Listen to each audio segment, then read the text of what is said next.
नमस्कार डॉक्टर। आपको बहुत बहुत स्वागत है। ये हमारा क्लब है हैव योर से और ये है मीटिंग नंबर 210।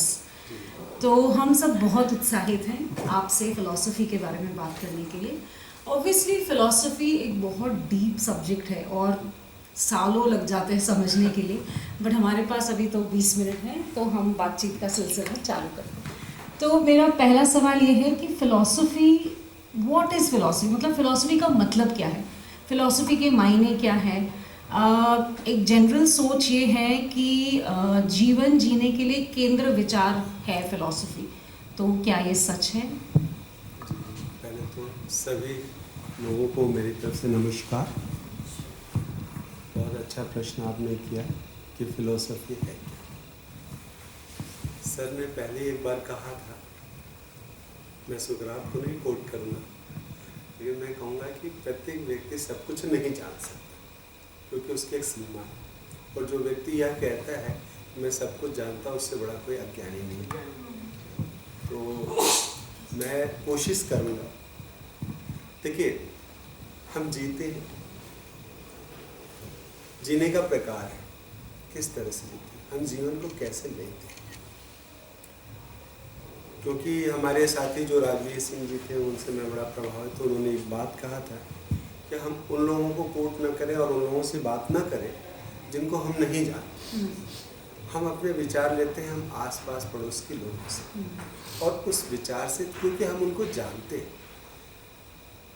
और जानते हैं, तब उनके द्वारा जो भी कुछ कहा जाता है तो उसका हम विश्लेषण करते हैं।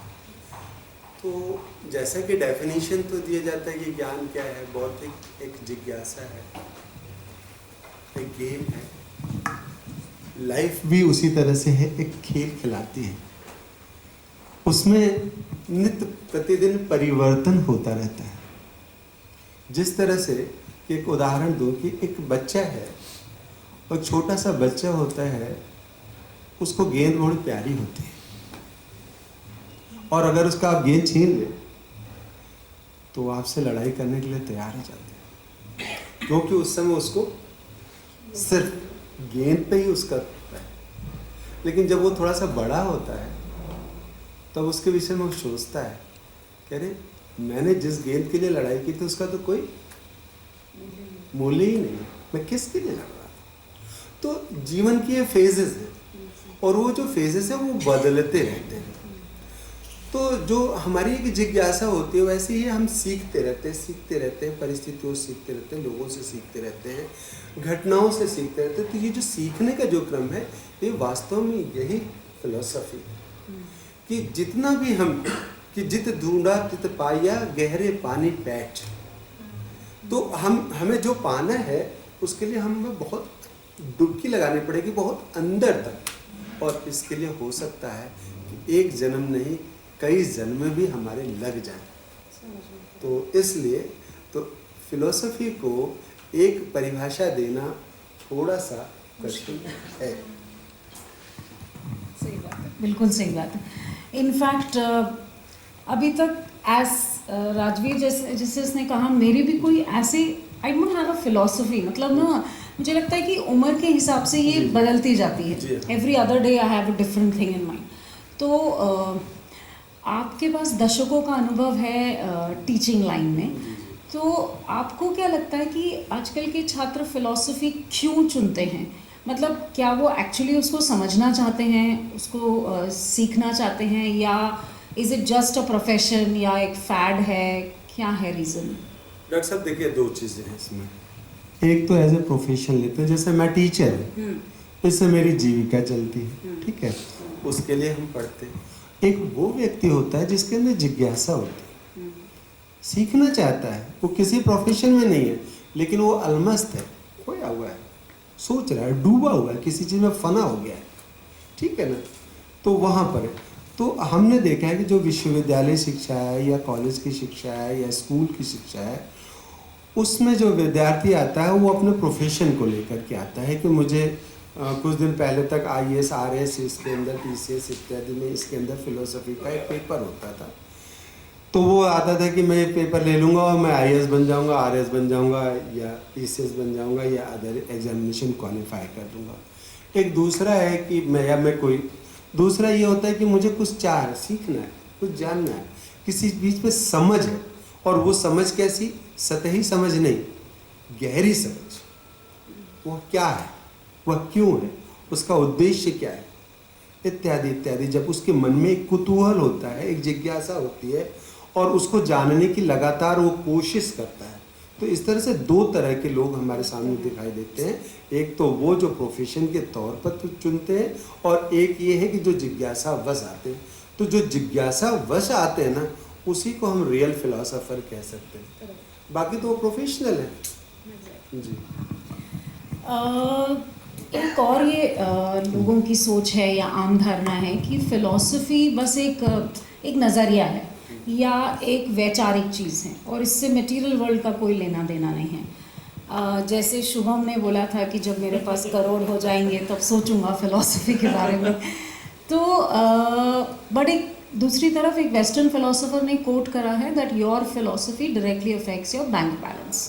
तो आपका क्या विचार है? देखिए, दोनों ही चीज़ें हैं। जीवन की बहुत सारी आवश्यकताएं होती हैं और उसके बहुत सारे फेजेस होते हैं।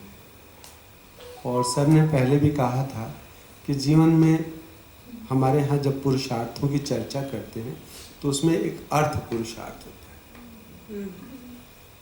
और हमारे शास्त्रों में भी कहा गया है और ये भी कि बगैर अर्थ के कुछ नहीं होता। अगर हम लोग यहाँ बैठे हैं तो निश्चित रूप से अगर पैसा नहीं होता तो क्या हम बैठ पाते क्या? तो ये तो महत्वपूर्ण है। तो जीवन में इसका भी होना ज़रूरी है, ठीक है ना। लेकिन कितना होना चाहिए उसकी एक सीमा हमें निर्धारित और कैसे होना चाहिए कि अर्थ को कमाने का जो पैसा है उसको किस तरह से हम अर्न करें, ये बड़ा महत्वपूर्ण है। क्या हम किसी भी तरह से कर दें या एक धर्म संगत करें? सर ने कहा धर्म की बात नहीं होनी चाहिए। मैं धर्म उस संदर्भ में नहीं बात करता हूँ, क्योंकि जो यहाँ बातें होती है वो धर्म के एक संकीर्ण अर्थ में होती है। लेकिन यहाँ जो बात होती है वो धर्म एक कर्तव्य के रूप में होता है, शुचिता के रूप में होता है। तो जो अर्थ है हम किस तरह से कर रहे हैं। बहुत से लोग हैं जो फ्रॉड करके करते हैं, बहुत से लोग आजकल देख रहे हैं साइबर अपराध होते हैं, रोज किसी न किसी तरह से ठगी का शिकार बनते हैं, उस तरह से पैसा कमाते हैं। और कुछ लोग होते हैं कि नहीं, पैसा में मुझे मेहनत करने के। तो हमारे यहाँ जो चार पुरुषार्थों की कल्पना की गई, धर्म, अर्थ, काम और मोक्ष, अब इनका चारों का जो बैलेंस हमें समन्वय करना पड़ता है, उसमें एक पुरुषार्थ के रूप में है कि हमें पैसा भी कमाना है, क्योंकि पैसा नहीं होगा तो हमारा अन्य व्यापार नहीं हो पाएगा। तो हमारे यहाँ भारतीय जो चेतना है या दर्शन है उसके अंदर ये जो पैसा है कैसे कमाना चाहिए और किससे नहीं कमाना चाहिए, इसका भी एक विवरण मिलता है कि हमें क्या करना चाहिए। हमें वो चीज़ें नहीं करनी चाहिए जिससे सामाजिक क्षति पहुंचती है। जैसे हमें मांस का व्यापार नहीं करना चाहिए, हमें शस्त्र का व्यापार नहीं करना चाहिए, ठीक है ना। हमें अन्य जो चीज़ें हैं वो आप सब समझते हैं, उन चीज़ों का हमें व्यापार नहीं करना चाहिए। ये हमारे शास्त्रों में स्पष्ट इसका उल्लेख है। तो जीवन को चलाने के लिए ये ज़रूरी है। तो जो आप कह रहे हो ये पश्चिम का नहीं, ये हमारी एक उपनिवेशवादी मानसिकता है कि हम हर जगह पर पश्चिम की बात करते हैं, लेकिन ये पश्चिम की नहीं, हमारे शास्त्रों के अंदर। और अगर बौद्ध साहित्य को आप देखें तो उसमें स्पष्ट वर्णन इन चीज़ों का मिला है।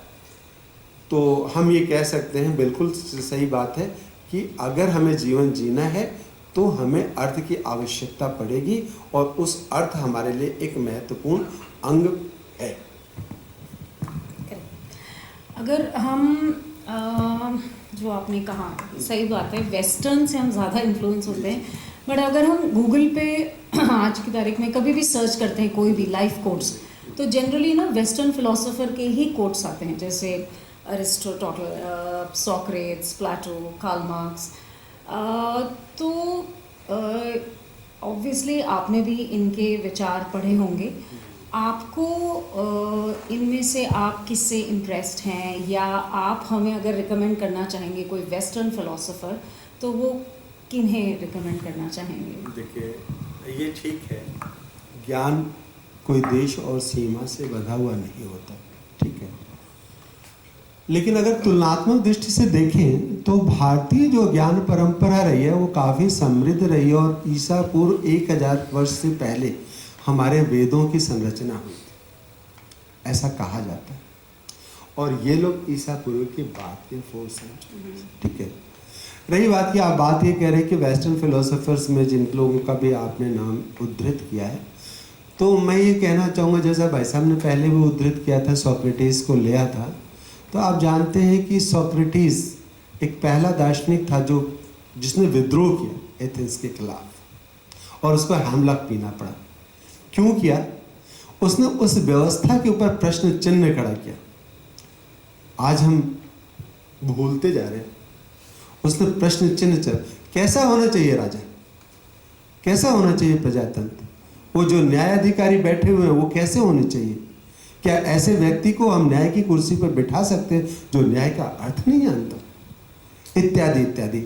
तो निश्चित रूप से आप व्यवस्था के प्रति जब आप प्रश्न उठाएंगे तो निश्चित रूप से जो है राजा की दृष्टि कुपित होगी और आपको विद्रोही करार दिया जाएगा। तो आप ये देखें कि सोक्रेटिस ने ये बोला कि देखिए हम सब कुछ जानते हैं। आपने गूगल गुरु की बात की ना, मैं उस पर बात कर, हम सब जानते हैं, लेकिन हमारे अंदर जो छिपी हुई प्रतिभा है उसको गूगल गुरु नहीं निकालेगा, कोई वैसे ही गुरु निकालेगा।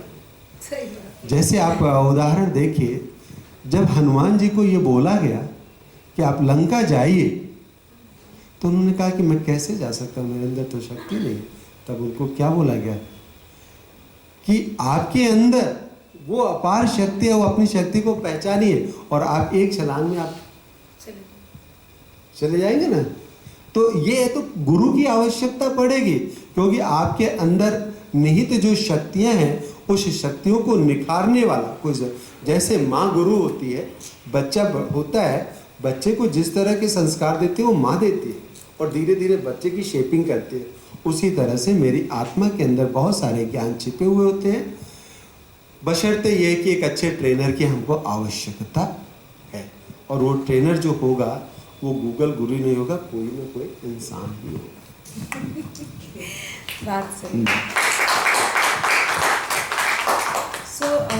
भारत में भी काफ़ी लोगों ने नाम लिया। भारत में कई विश्व प्रसिद्ध दार्शनिक हैं, स्वामी विवेकानंद जी, चाणक्य, कबीर, जिद्दू कृष्णमूर्ति। तो आप किन से प्रभावित हैं, और आप हमको अगर हमको फॉलो करना है किसी को, या आप हमें किन रिकमेंड करेंगे और क्यों? देखिए, आज का जो वातावरण चल रहा है जिसमें कि हम साहसिक कदम उठाने में थोड़ा सा डरते हैं या संकोच करते हैं, मैं इस परिप्रेक्ष्य में सबसे ज़्यादा मैं कबीर दास को प्रेफर करूंगा।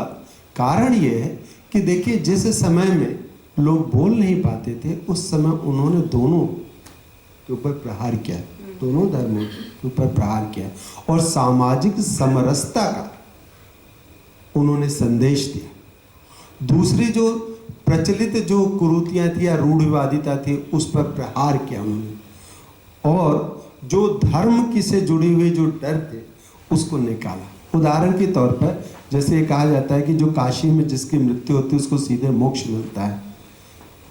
उन्होंने कहा कि काशी में अगर मोक्ष मिलता है तो फिर मेरे राम का क्या अस्तित्व है, मैं घर चले गए, ठीक है ना। उसी तरह से धर्म की जब बात वो करते हैं तो कहते भाई कोई ऐसा नहीं कि काकर पाथर जोर के मंदिर मस्जिद लिए चुनाए और ता चढ़ी मुल्ला बाग देख क्या बहरा हुआ खुदा। उस समय कोई बोल सकता, आज नहीं बोल सकते तो उस समय कहाँ बोल सकते थे, बोल सकते थे।